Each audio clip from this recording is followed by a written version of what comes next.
आप सुन रहे हैं ज्ञानशिला।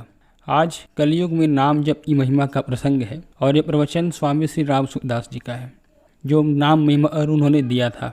ये गीता प्रेस से प्रकाशित पुस्तकों में भी आपको मिल जाएगा, अन्य प्रेस भी इससे छापे हैं और नेट पर आपको इसके तमाम ऑडियो भी मिल जाएंगे, स्वामी जी की आवाज़ में जो है। स्वामी जी इस पर कलयुग में नाम जप का जो प्रभाव है, जो साधकों के जानने योग्य आवश्यक चीज़ें हैं, इसमें उन्होंने कही हैं। परम पूज्य स्वामी जी कह रहे हैं, कल्पतरु में सब चीज़ें रहती हैं, उससे जो चाहो मिल जाए। कलयुग में मनचाहा पदार्थ देने वाला राम नाम रूपी कल्प वृक्ष है और कल्याण का निवास स्थान राम नाम ही है। गोस्वामी जी महाराज कहते हैं कि इसके लिए मैं दूसरे की क्या गवाही दूँ। भांग पीने से नशा आ जाए, बुद्धि बावली हो जाए और माथा खराब हो जाए, ऐसा भांग का जो प्रभाव होता है, तो नाम जप का क्या प्रभाव है, इसे केवल जपने वाला ही जानता है। मैं भांग के समान था, पर नाम का स्मरण करने से भांग के समान मैं तुलसीदास तुलसी बन गया। तुलसी दल बिना बढ़िया से बढ़िया चीज़ें भी ठाकुर जी के भोग नहीं लगती हैं।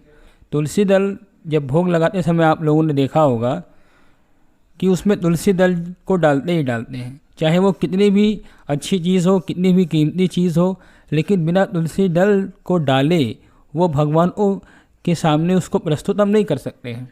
उसी प्रकार यहाँ पर स्वामी जी उदाहरण देते हुए समझा रहे हैं।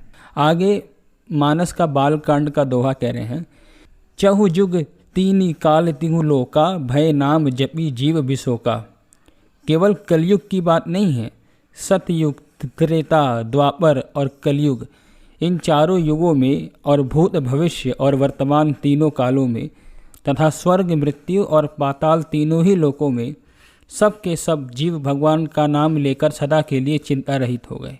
अब यहाँ पर एक ध्यान देने की बात है कि वेद, पुराण और संत सबका इसमें एक मत है।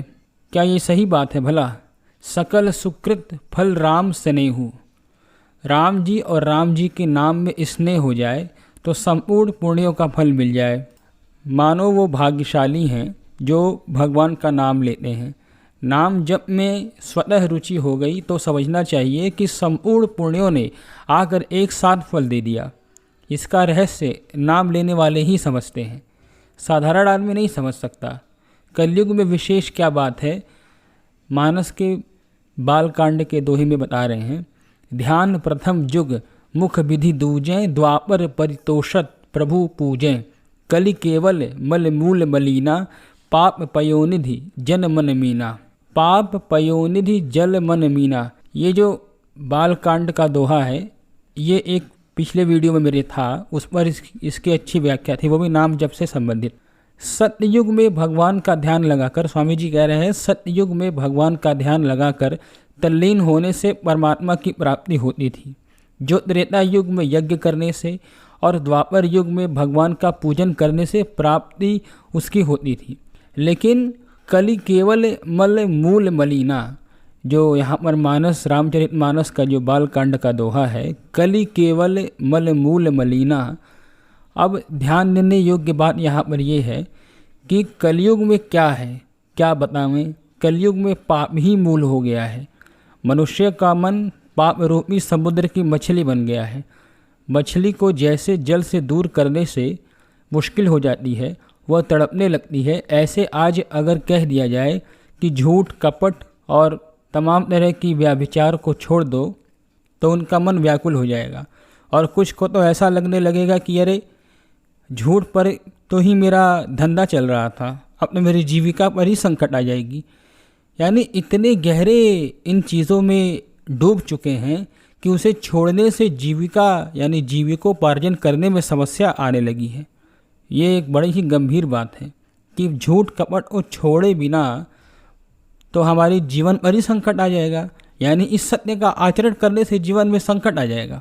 ये बड़ी गजब बात है। अब इससे बड़ा और कोई प्रमाण कलयुग का तो हो ही नहीं सकता है। मनुष्यों का मन पाप से कभी अलग होना चाहता ही नहीं, उनसे ध्यान, यज्ञ और पूजन नहीं बन सकता। कराल काल कलयुग में नाम कल्प वृक्ष है। कल्प वृक्ष इसीलिए बताया कि इस नाम से ध्यान, यज्ञ, पूजन आदि सब हो जाएंगे। एक जगह व्याख्यान हो रहा था तो एक बड़े अच्छे संत थे, उन्होंने कहा कि नाम जप के सिवाय कलयुग में दूसरा कुछ साधन नहीं हो सकता।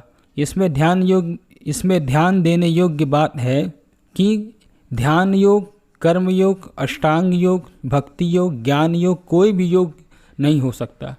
कलयुग में केवल भगवान का नाम ही लिया जा सकता है, इसीलिए नाम जप करना चाहिए। ऐसे उन्होंने नाम की महिमा कही, वो जो संत व्याख्यान दे रहे थे वहाँ पे। उसके बाद पास में बैठे महात्मा ने अपने व्याख्यान में कहा कि बात तो बिल्कुल ठीक है, नाम जप के बिना कुछ नहीं हो सकता, पर नाम महाराज की कृपा से ध्यान भी हो जाएगा, यज्ञ भी हो जाएगा, दान भी हो जाएगा, पूजन भी हो जाएगा, सब कुछ हो जाएगा। नाम जप से अगर ये नहीं हुए तो नाम की महिमा ही क्या हुई। बड़े बड़े साधन भी नाम महाराज की कृपा से सुगम हो जाएंगे। यज्ञ, दान, पूजन, ध्यान, भजन चाहे जो करो, नाम महाराज का सहारा लेकर करोगे तो सब तरह की योग्यता आ जाएगी। जगत के जाल को शांत करने वाला जो है वो वास्तव में तो एक ही है, वो है नाम महाराज। ये जो कलयुग है ये कालनेमी राक्षस है, कपट का खजाना है, और नाम महाराज हनुमान जी हैं। हनुमान जी संजीवनी लेने के लिए जा रहे थे, रास्ते में प्यास लग गई। मार्ग में कालनेमी तपस्वी बना हुआ बड़ी सुंदर जगह आश्रम बनाकर वो बैठा हुआ था। ये तो कथा सभी जानते हैं। तो रावण ने यह सुन लिया था कि हनुमान जी संजीवनी लेने जा रहे हैं, और संजीवनी सूर्योदय से पहले दे देंगे तब तो लक्ष्मण जी जाएगा, और नहीं तो मर जाएगा। इसीलिए किसी तरह से हनुमान को रोकना चाहिए। कालनेमी ने कहा कि मैं रोक लूँगा। वह तपस्वी बनकर बैठ गया। हनुमान जी ने साधु देखकर उसे नमस्कार किया और उसने कहा, तुम कैसे आए हो? महाराज प्यास लग गई थी, हनुमान जी ने कहा। तो बाबा जी कमंडलू का जल देने लगा। इतने जल से मेरी तृप्ति नहीं होगी, हनुमान जी ने कहा। जब वो जल दिया तो हनुमान जी ने कहा कि इतने पानी से मेरी प्यास नहीं बुझेगी। तो उसने कहा, अच्छा जाओ सरोवर में जा कर के पी लो। वहाँ गए तो मकड़ी ने पैर पकड़ लिया, उसका उद्धार किया। यानी जब उसने पैर पकड़ तो उसको मार दिया। वो एक शापित थी, उसको मार दिया तो उसका उद्धार हो गया। तो जब वो शाप से मुक्त हो गई तो उसी ने सारी बात बताई हनुमान जी को। कही कि महाराज ये कालनेमी राक्षस है और आपको कपट करके ठगने के लिए बैठा है। हनुमान जी लौट कर आए तो वह बोला, लो भाई आओ दीक्षा दे दे तुम्हें। तो हनुमान जी ने कहा, महाराज पहले गुरु दक्षिणा तो ले लीजिए। पूंछ में लपेट कर ऐसा पछाड़ा कि प्राण मुक्त कर दिए। तो कलयुग कपट का खजाना है। जो नाम महाराज का आश्रय ले लेता है वह कपट में नहीं आता है। राम नाम नरकेसरी, कनक सिपु कलिकाल, जापक जन प्रहलाद जिमि, पाली ही दली सुरसाल।